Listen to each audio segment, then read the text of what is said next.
नमस्कार दर्शकों, मैं प्रज्ञा प्रिया स्वागत करती हूं आप सभी का एमसीयू इलेक्ट्रॉनिक मीडिया के सेलिब्रिटी टॉक शो में। आज हमारे साथ हैं मध्य प्रदेश साहित्य अकेडमी सम्मान से पुरस्कृत और अमरवाड़ा की धरती का नाम विश्व स्तर पर विख्यात करने वाले डॉक्टर सुधीर आजाद जी। सर, आपका बहुत बहुत स्वागत है हमारे आज के इस कार्यक्रम में। बहुत बहुत शुक्रिया प्रज्ञा, बहुत बहुत शुक्रिया। सर, यदि मैं आपका परिचय अपने दर्शकों को संक्षिप्त में दूं तो मैं बताना चाहूंगी कि आप एक कुशल लेखक, अच्छे रिसर्च स्कॉलर होने के साथ साथ एक उम्दा डायरेक्टर और एक विद्यार्थी भी हैं। आपने कई किताबें लिखी जैसे क्रांति संत, मैं खुदीराम, त्रिलोकनाथ बोस और शहीद आजम भगत सिंह लिखी हैं, जो युवाओं में राष्ट्रभक्ति की भावनाओं को बढ़ा रही हैं। तो सर, इसी के साथ मैं आपसे जानना चाहूँगी कि आपके अंदर इस तरह के पुस्तकों को लिखने की प्रेरणा कहाँ से मिलती है? यकीनन ये बात सही है कि मैंने क्रांतिकारियों पे प्रमुखता से लिखा है, और उसका सबसे बड़ा कारण ये है कि जब हम देखते हैं कि हमारा आज इतना रोशन, इतना उज्जवल, इतना सुखद जी, इतना स्वतंत्र है, तो उसका कारण क्या है? तो उसका कारण ये लोग हैं जिनकी वजह से हम आज़ाद हैं जी। तो मुझे लगता है कि हमारी एक जिम्मेदारी बनती है कि अगर हम ज़रा से समर्थ हैं, ज़रा से हमें एक सक्षमता है जी, और अगर हम कुछ बेहतर कर सकते हैं तो हमें अपने कल को ज़रूर याद करना चाहिए। हमें उन लोगों को याद करना चाहिए जिनकी वजह से हम बेहतर हैं। और हमारी आज़ादी के लिए ये सारे वो लोग हैं जिन्होंने अपने व्यक्तिगत हितों की तिलांजलि देकर अपने आप को पूरी तरह समर्पित कर दिया। बिल्कुल। तो कहीं ना कहीं आज की आत्म केंद्रित और स्वाभिमान शून्य पीढ़ी के लिए ऐसे आदर्शों की आवश्यकता है। मैं इसको अनिवार्यता भी कहूँ तो कोई अतिशक्ति नहीं होगी। तो इसीलिए मैं इन पे काम कर रहा हूँ, और मुझे लगता है कि शायद एक छोटी सी आहुति मैं इस महायज्ञ में दे सकूं। कहीं ना कहीं हमें इस देश का वासी होने के इस पे बनता है कि एक नैतिक जिम्मेदारी है हमारी। बिल्कुल सही बात है, बिल्कुल सही कहा आपने। ये हमारी एक नैतिक जिम्मेदारी है, हमारा एक नैतिक कर्तव्य ही है। बिल्कुल कर्तव्य ही कहेंगे। सर, हमने आपकी कई पंक्तियों को सुना है, जैसे अगर मैं आपकी एक किताब नदी में तुम्हें रुकने नहीं दूंगा, चाहूंगी कि आप हमारे दर्शकों के लिए कुछ लाइन कहें उस पुस्तक से। नदी में तुम्हें रुकने नहीं दूंगा, ये मेरी पिछले साल जो किताब आई थी उसकी कविता है जो बड़ी प्रासंगिक है, समसामयिक है, और नदी के बहाने समाज से जुड़ती है या समाज के बहाने नदी तक पहुंचती है। दोनों मायने उसके। मैं उस कविता वो छोटी सी कविता आपको सुनाता हूँ। कविता का शीर्षक है कि हर स्त्री एक नदी है। हर स्त्री एक नदी है जिससे पूछे बगैर उसके लिए बना दी जाती हैं योजनाएं। हर स्त्री एक नदी है जो अपने आसपास की चट्टानों से टकराती रहती है। वाह। हर स्त्री एक नदी है जिसका रास्ता उसके आसपास के बड़े पत्थर रोक देते हैं। हर स्त्री एक नदी है जो घर की दहलीज के अंदर है। हर स्त्री एक नदी है जिसकी गहरी तह में बहुत कुछ छुपा रहता है। हर स्त्री एक नदी है जो प्रेम के लिए सदियों से बह रही है। हर स्त्री एक नदी है जो अपने सागर तक पहुंच जाना चाहती है जी। हर स्त्री एक नदी है और अफसोस नदी सूख रही है। तो ये कविता आप ये कह सकती हैं कि मैं नदी के बहाने स्त्री तक पहुंचा या स्त्री के बहाने नदी तक, लेकिन जी सर, यथार्थ है और उस यथार्थ को मैंने कहने की कोशिश की। एक और छोटी सी कविता है जो इसी संकलन की है और कई जगहों पर वो कोट इन दिनों हो रही है। वो ये है कि जब मैं छोटा था नदी डराती थी मुझे अपने तेज बहाव से, अपनी ऊंची ऊंची लहरों से, अपने बड़े बड़े किनारों से। मैं तैरकर भी नदी पार नहीं कर पाता था, लेकिन अब मैं बड़ा हो गया हूँ और ये नदी छोटी हो गई है, मैं इसे चलकर पार कर लेता हूँ। तो ये देखिए, ये हादसा है। ऐसे बड़े होने से तो लाख बेहतर है कि हम छोटे ही होते। तो ये सवाल है कहीं ना कहीं हमारी उस, ये सब उन किताबों की पंक्तियां हैं। ये उसी किताब की पंक्तियां हैं, नदी में तुम्हें रुकने नहीं दूंगा। जी सर। तो इसी के साथ हम आपसे जानना चाहेंगे कि आखिरकार अमरवाड़ा के एक सामान्य व्यक्ति श्री सुधीर आजाद से लेकर राष्ट्रीय और अंतर्राष्ट्रीय स्तर पर एक चर्चित कवि और फिल्मकार डॉक्टर सुधीर आजाद तक का आपका ये सफ़र कब, कैसे और कहाँ से शुरू हुआ? और इसी के साथ एक महत्वपूर्ण ये भी सवाल है कि ऐसे कौन कौन से वो महत्वपूर्ण पड़ाव थे अब तक के आपके साहित्यिक सफ़र के?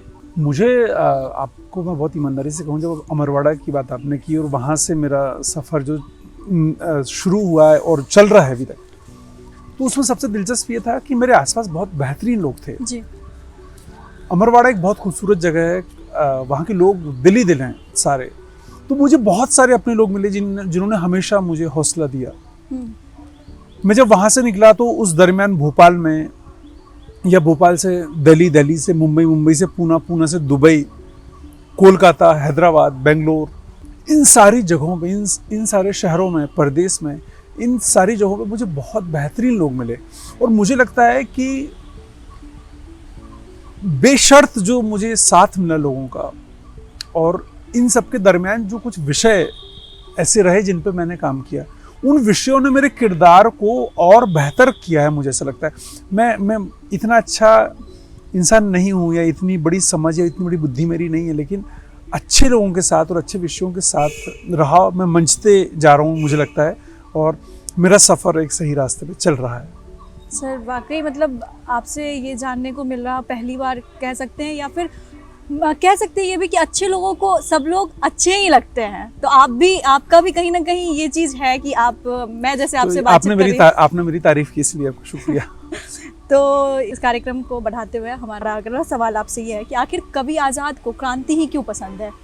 जैसे क्योंकि मैंने पहले ही शुरुआत की भूमिका में इस बात का जिक्र किया कि आप आज़ाद हिंद फौज के संस्थापक नेताजी सुभाष चंद्र बोस को समर्पित लेखन करते हैं, या शहीद खुदीराम बोस को समर्पित आपकी कुछ रचनाएं होती हैं, या भोपाल गैस त्रासदी से जुड़ी। भोपाल गैस त्रासदी पर एक और जहां राजनीतिक दलों की एक धुरी के द्वारा मिट्टी डालने की हर संभव प्रयास की जाती है, वहीं आप हैं कि उसे बार बार कुरेदते हैं। क्या वजह है ऐसी धारदार और आक्रामक लेखनी के पीछे की? प्रज्ञा, जब आप मेरे से ये सवाल कर रही थी तो मेरे जहन में नेताजी सुभाष चंद्र बोस का एक कथन आया। नेताजी सुभाष चंद्र बोस ने कहा है एक बार अपने आज़ाद हिंद फौज को संबोधित करते हुए कि हम जहाँ हैं, जिस परिस्थिति में हैं, जैसे भी हैं, अगर हम जीवित हैं, मतलब अगर हम जिंदा हैं, तो हमें वहाँ पर अपनी भूमिका चुननी चाहिए। तो मुझे लगता है कि अगर मैं क्रांतिकारियों पर लिख रहा हूँ तो इसका एक बड़ा कारण ये है कि आज क्रांतिकारियों पर लिखा ही नहीं जा रहा है। जी। आप खुद एक विद्यार्थी हैं, आप खुद बताइए कि कितनी नई किताबें आप देखती हैं जो क्रांतिकारियों पे होती हैं। वाकई बताऊं मैं तो बहुत कम है ऐसी किताबें। और कई बार तो ऐसा होता है, अभी हाल ही में मेरी किताब आई है, अमूमन ऐसी किताबें आती हैं जो उनके बारे में जिक्र करती है, उनसे जुड़ी हुई है। बिल्कुल। अभी हाल ही में मेरी किताब आई है शेर सिंध शहीद हेमू कालानी जी। आप यकीन मानेंगे वो हिंदी की पहली किताब है जो उन पे आई है नाटक के रूप में। और मुझसे कई मेरे विद्यार्थियों ने, कई मेरे युवा दोस्तों ने कहा है कि हम पहली मर्तबा नाम सुन रहे हैं शहीद हेमू कालानी का। तो मुझे लगता है कि मेरा काम सफल हुआ। मैं एक किरदार को वहाँ तक लाना चाहता था, और ऐसे किरदार को जिसकी वजह से हम हैं जी। तो क्रांति तो ऐसे जुड़ी है कि वो मुझे लगता है कि वो मेरी जिम्मेदारी है कि ये काम करना चाहिए। मेरी तासीर, मेरी तबीयत भी थोड़ी वैसी है, गर्म सी। भोपाल गैस त्रासदी का जो जिक्र आपने किया, तो उसके संबंध में भी ये बात जब मुझे पता चला कि हिंदी पे काम ही नहीं हुआ, आप यकीन मानिए इस बातचीत के दौरान मैं आपसे आज जिक्र कर रहा हूँ इस बात का कि 2010 में जब मैं भोपाल गैस ट्रेजेडी पे डॉक्यूमेंट्री कर रहा था, वो 25वीं बरसी थी भोपाल गैस ट्रेजेडी की। और स्विस रेडियो की मिस्टर जेम्स एक जो आरजे थे, वो मेरा इंटरव्यू करने आए थे, और नेक्स्ट डे इंटरव्यू में जो उन्होंने हाईलाइट करके सामने लाया, और हिंदुस्तान टाइम्स ने जो खबर छापी उसमें लिखा था कि after 26 years first Hindi documentary coming on Bhopal gas tragedy. तो वो मुझसे हैरत से पूछ रहे थे कि doctor Azad, made by Sudhir Azad, हाँ, कि खैर उस समय मेरी डॉक्टरेट उसके 1 साल बाद हुई थी। उन्होंने मेरे से पूछा कि ये बड़ा दिलचस्प है कि इतना बड़ा बॉलीवुड है लेकिन हिंदी में भोपाल गैस ट्रेजेडी पे काम ही नहीं हुआ। तो अब शायद उस विषय ने मुझे चुन लिया था और मैंने उस पर काम किया, ये कह सकते हैं। और जैसे कि मैंने पहले ही बताया कि इस पे हर बार मिट्टी डाला जाता है या इस पे पर्दा डाला जाता है, इसे कुछ अलग तरह से दिखाने की कोशिश की जाती है। बिल्कुल बिल्कुल सही कहा आपने। आपके सवाल के साथ मैं एक संदर्भ जोड़ता हूँ। आपको याद होगा कि अभी कुछ 5-7 साल पहले एक बड़ा हल्ला हुआ था कि पीतमपुर में भोपाल गैस ट्रेजेडी में जो डंप कचरा है, वहाँ पे रसायन है जहरीला, वो डंप किया जाएगा वहाँ पे। हाँ। हमने उस दिन भोपाल गैस ट्रेजेडी के उस कचरे को वहाँ डंप करने के विरोध में 51 नुक्कड़ नाटक एक दिन में भोपाल में किया, भोपाल और पीतमपुर। 51 और मेरे विद्यार्थियों के साथ किया, मैं अपने स्टूडेंट्स के साथ किया। और उसका भी मकसद ये था कि कहीं ना कहीं ये बताया जाए कि एक अंधेरे को कहीं और ले जाना उस अंधेरे से निदान नहीं है। हम जहाँ वो अंधेरा, वहाँ एक चिराग जलाने की कोशिश करें। और वो चिराग जलाने की कोशिश ये है कि इंसान बनकर ये सोचें कि उस समस्या का हल क्या होगा, जिससे कि आम आदमी जो आज जिंदा है लेकिन उस गैस से प्रभावित है, उसकी जिंदगी कल बेहतर हो सके। तो मैं इसलिए इन विषयों को लेके मैं काम करता हूँ। मुझे लगता है कि थोड़ी सी जिम्मेदारी है हमारी। बिल्कुल सर, और बहुत मतलब अगर मैं बताऊँ तो काबिले तारीफ है जो आप ये काम कर रहे हैं इन सब विषयों को। मैं कोशिश कर रहा हूँ जी।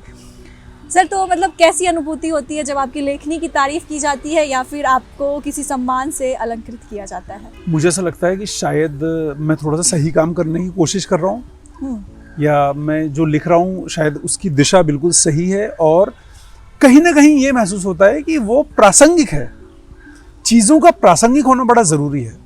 जैसे आपने भी जिक्र किया था मेरी किताब का नाम नदी में तुम्हें रुकने नहीं दूंगा, तो आज उसकी ज़रूरत थी।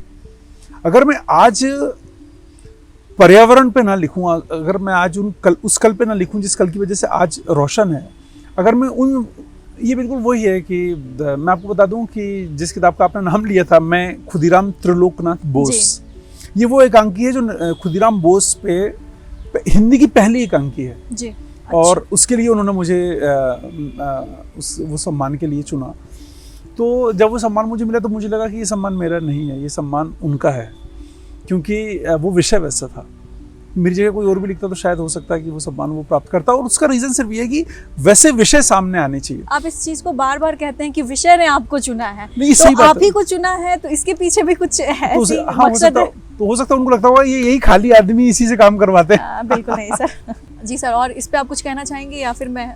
हाँ, मैं जो आपने सम्मान की बात की तो उसमें मैं कहूँगा कि उस सम्मान के मिलने के बाद मैं बहुत ज़्यादा खुश हुआ, डेफिनेटली हुआ, और एक जिम्मेदारी भी महसूस हुई कि और बेहतर लिखना, और ऐसा लिखूँ कि वो समाज और राष्ट्र के लिए हितकारी हो, हमारे युवाओं के लिए, हमारे स्टूडेंट्स के लिए ऐसा हो कि वो उनके लिए पथ और पाथे दोनों बने।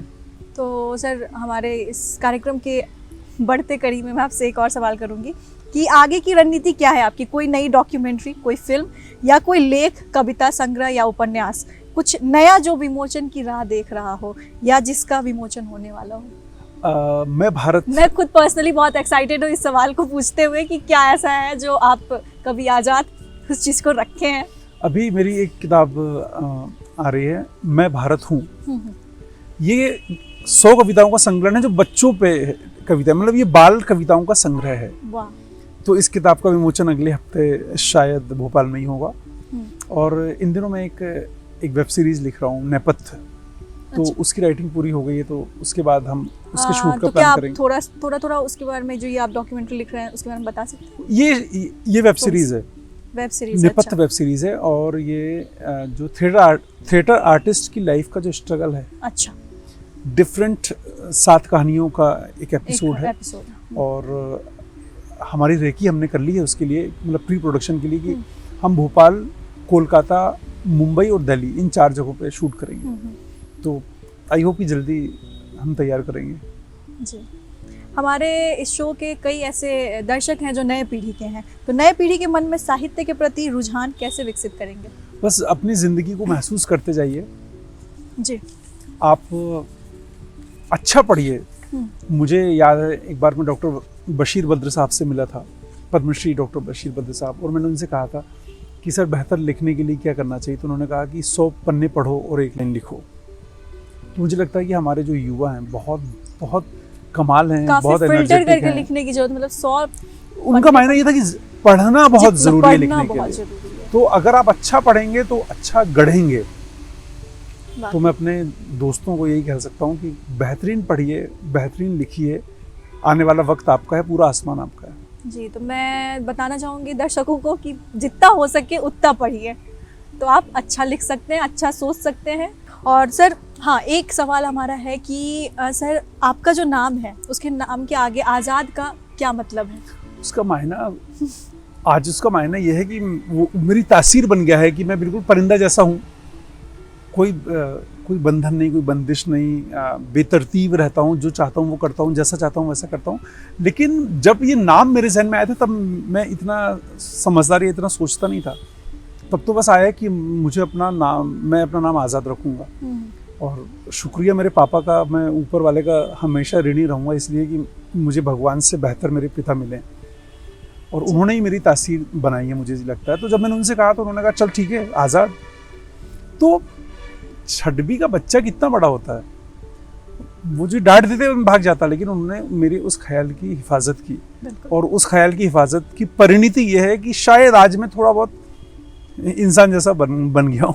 तो सब कुछ उनका है। तो हमारे आज के इस कार्यक्रम के आखिरी कड़ी में हम अब पहुंच चुके हैं।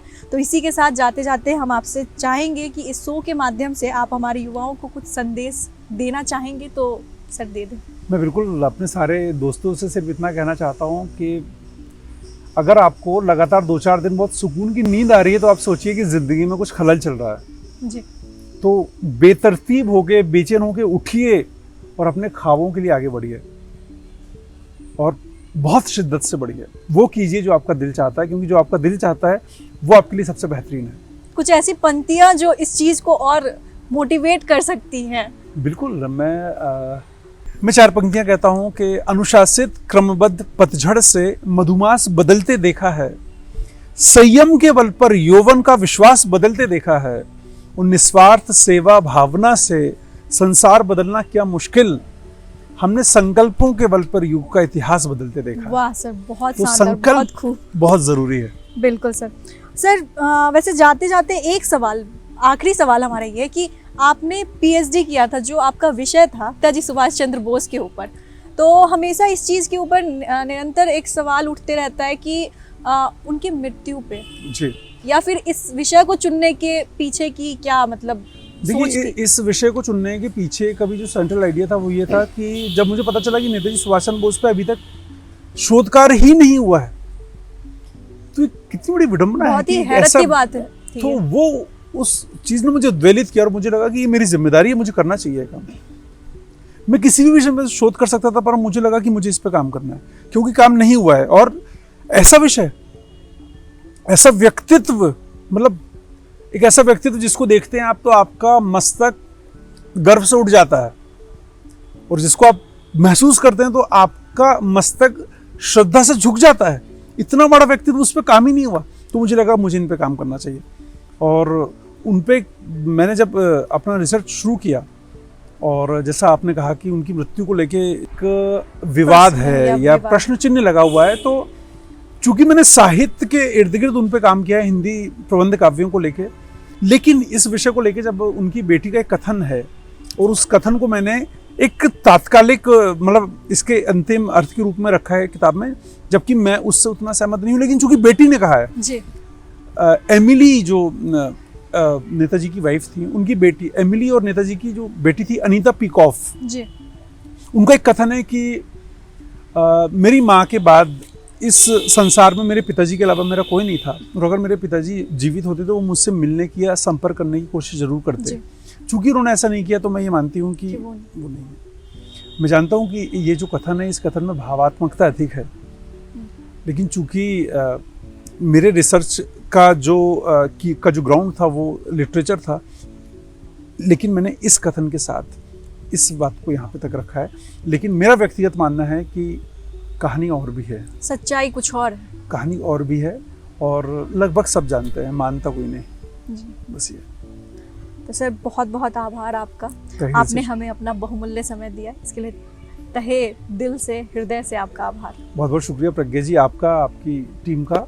जी, थैंक यू वेरी मच। धन्यवाद सर।